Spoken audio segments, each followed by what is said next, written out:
तो हम लोग जो करंट का जो बेसिक था कि करंट क्या है, किस किस तरह का करंट होगा, जब आवेश दिया हुआ रहेगा तो करंट कैसे निकालेंगे, जब करंट दिया रहेगा तो आवेश कैसे निकालेंगे, ये सारे चीज़ को हम लोग डिस्कस कर लिए। अब हम लोग टॉपिक को धीरे धीरे आगे बढ़ाते हैं। एक्चुअली अभी थोड़ा सा क्या हो रहा है कि जो बच्चा ऐप पे आ रहा है, जुड़ रहा है, उसको जोड़ने में काफ़ी कठिनाई हो रही है। उसको साइन अप करने में प्रॉब्लम है, वो साइन अप और लॉगिन का मतलब नहीं समझ रहा है। तो सबसे पहले मैं इस वीडियो के ज़रिए बता देता हूँ कि क्या करना। जो भी बच्चे जो जुड़ गए हो वो तो देख रहे हो, जो नहीं जुड़ा है उसको तुम लोग गाइड करो कि सबसे पहले वो साइन अप करे जाके, जिस क्लास का पढ़ा, जैसे तुम लोग हिंदी मीडियम के हो तो 12th BSCB में जाके साइन अप करें।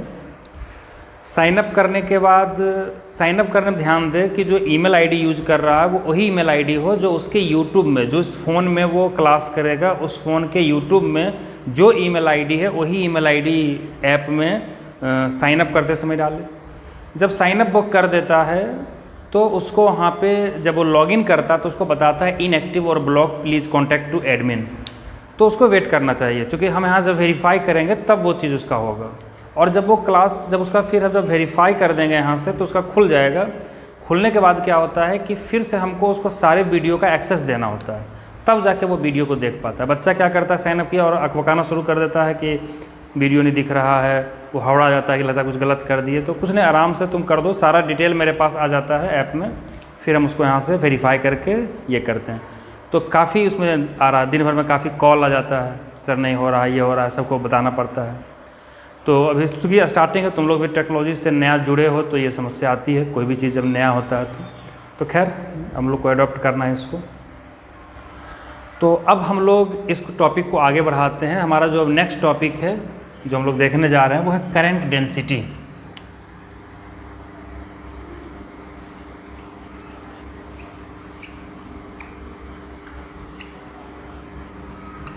करंट डेंसिटी, और इसको जो डिनोट किया जाता है वो जे वेक्टर से किया जाता है।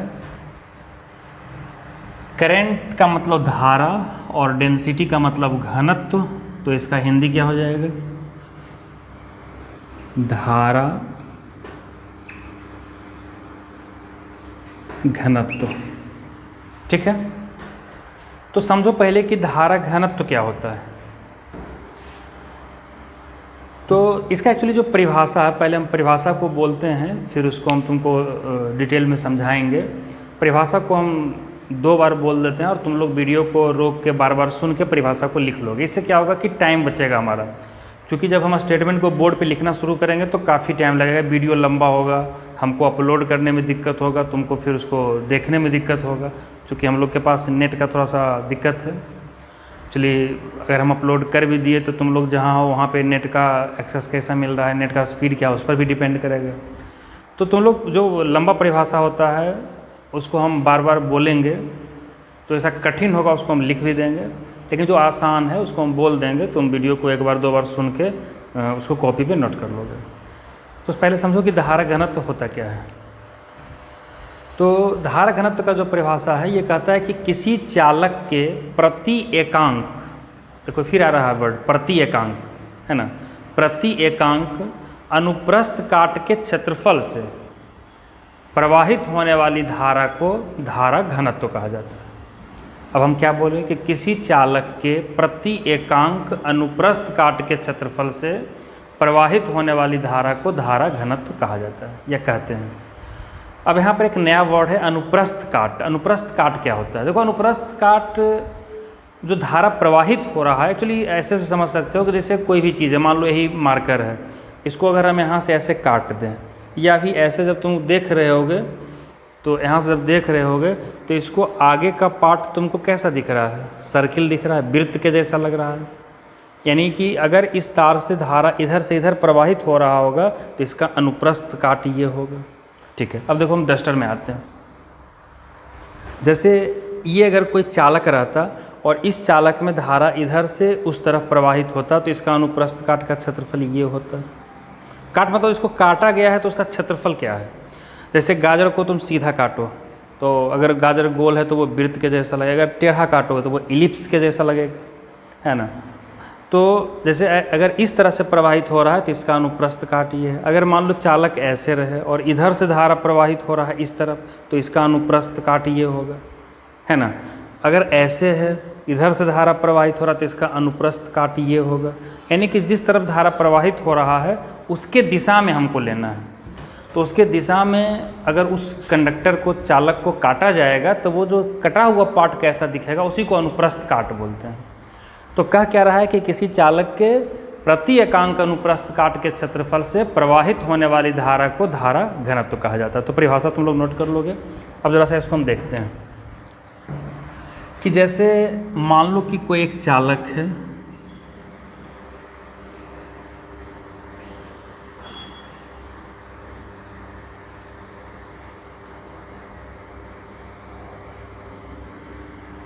ये एक समरूप चालक है जो जस्ट लाइक बेलनाकार है, और इस चालक से आई धारा प्रवाहित हो रही है और इसका जो क्षेत्रफल है ये A है। तो अगर हम इसके बीच में भी कहीं पे लें,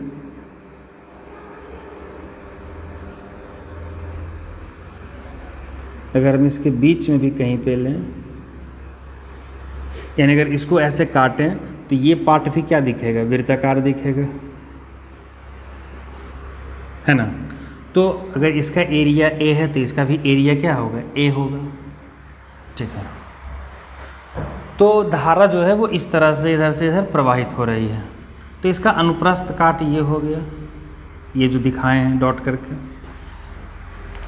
तो अगर तुम देखो तो हम लोग क्या बोल रहे हैं कि प्रति एकांक अनुप्रस्थ काट के क्षेत्रफल से, मतलब कि जब A क्षेत्रफल से कितना धारा प्रवाहित हो रहा I, तो एकांक क्षेत्रफल से कितना धारा प्रवाहित होगा, I बटा A होगा।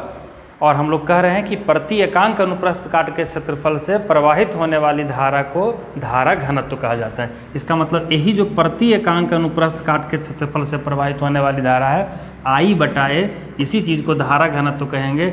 और यही किसके बराबर हो जाएगा, J के बराबर हो जाएगा। समझ गए। तो A अनुप्रस्थ काट के क्षेत्रफल से I धारा प्रवाहित हो रहा था और परिभाषा कहता है प्रति एकांक, यानी जब A क्षेत्रफल से I धारा प्रवाहित हो रहा है तो एकांक क्षेत्रफल से कितना धारा प्रवाहित होगा, I बटा A।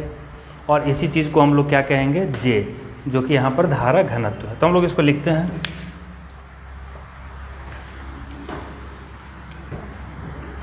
कि जो धारा घनत्व यहाँ पर हो जाएगा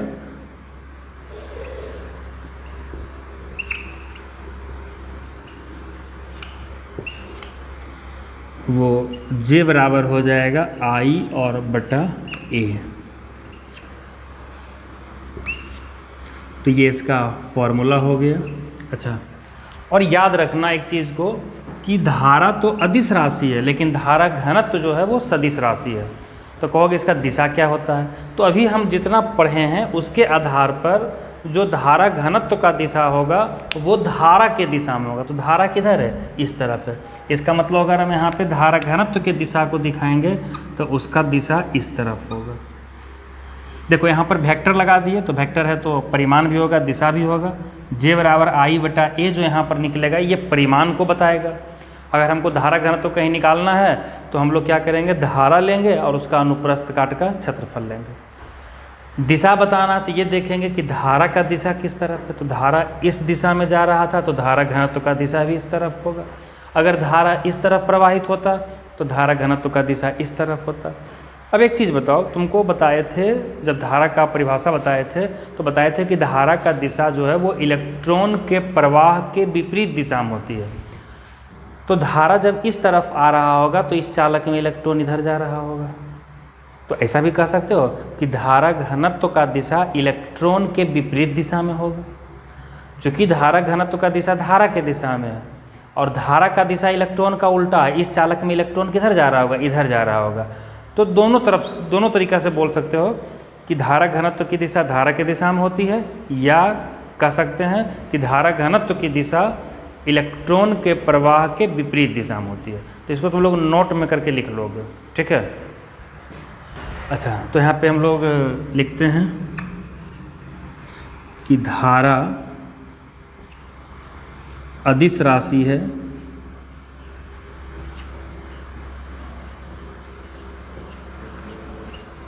लेकिन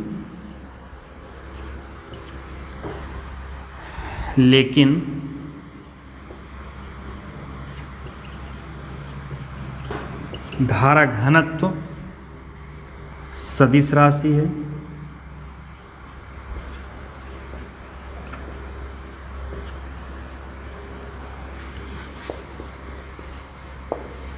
ये नोट हो गया, ठीक है। आगे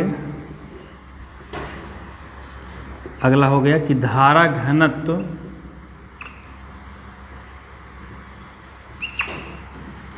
की दिशा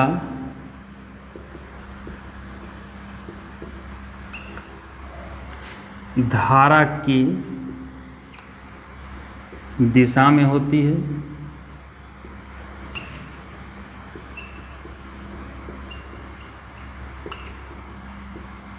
धारा के दिशा में होती है, या कह सकते हो कि धारा घनत्व की दिशा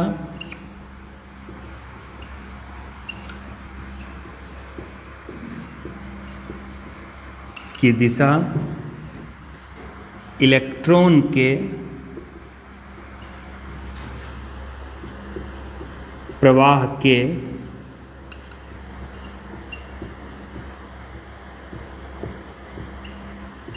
विपरीत दिशा में होती है।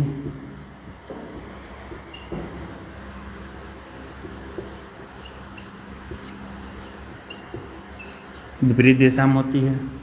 अच्छा, एक चीज़ और इम्पोर्टेंट है, इसका एसआई मात्रक बिल्कुल आसान है। J बराबर I बटा A है ना, तो मात्रक क्या हो जाएगा? J बराबर जब I बटा A है तो AI यहाँ पे धारा है, धारा का मात्रक एम्पियर होता है, ये एम्पियर है, और एरिया का मात्रक मीटर स्क्वायर होता है। तो हम लोग कह सकते हैं कि एरिया पर metre square, sorry ampere per metre square, क्योंकि धारा का मात्रक एम्पियर हो गया और नीचे एरिया था, क्षेत्रफल था, तो ये मीटर स्क्वायर। दोनों में कन्फ्यूज्ड मत होना। ये जो A है यहाँ पर वो धारा है, या ऐसे कर देते हैं, इसको पूरा लिख देते हैं एम्पियर, और ये जो है यहाँ पर क्या है? क्षेत्रफल है। तो लोग इसको लिखते हैं नोट में।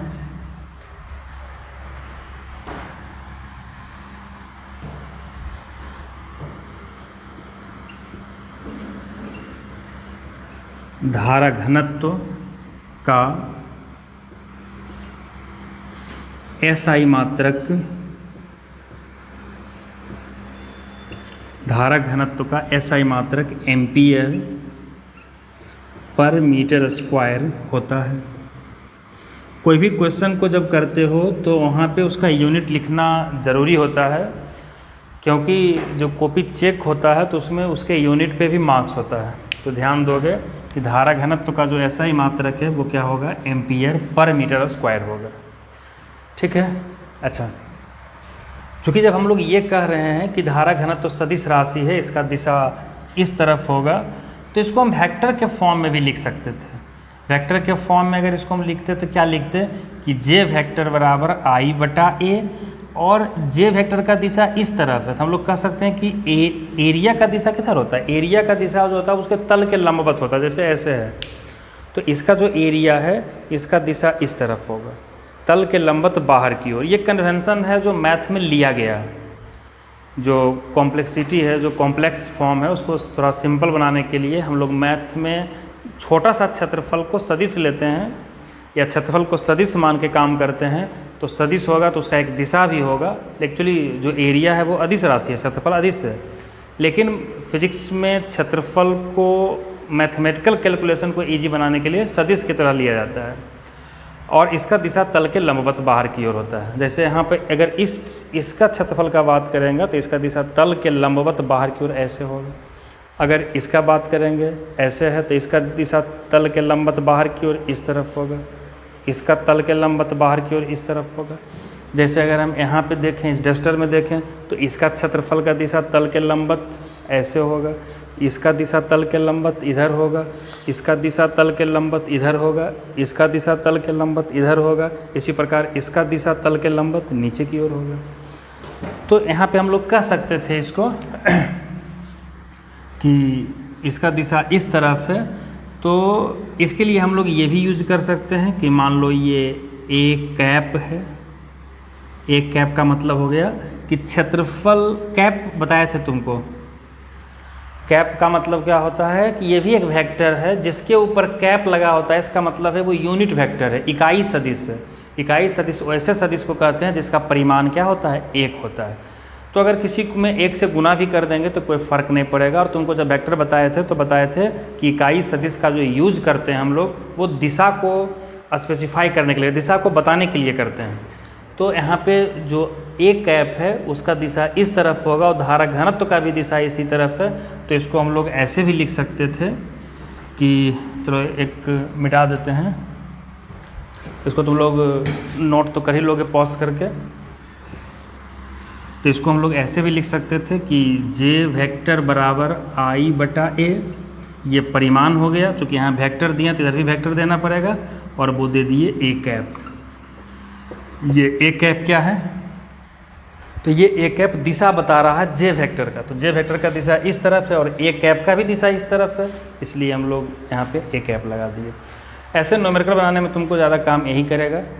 दिशा बताना है तो जिस तरफ धारा जा रहा होगा उसके दिशा में हम लोग दिशा को बता देंगे, ठीक है। तो इसके बाद कब हम लोग नेक्स्ट वीडियो में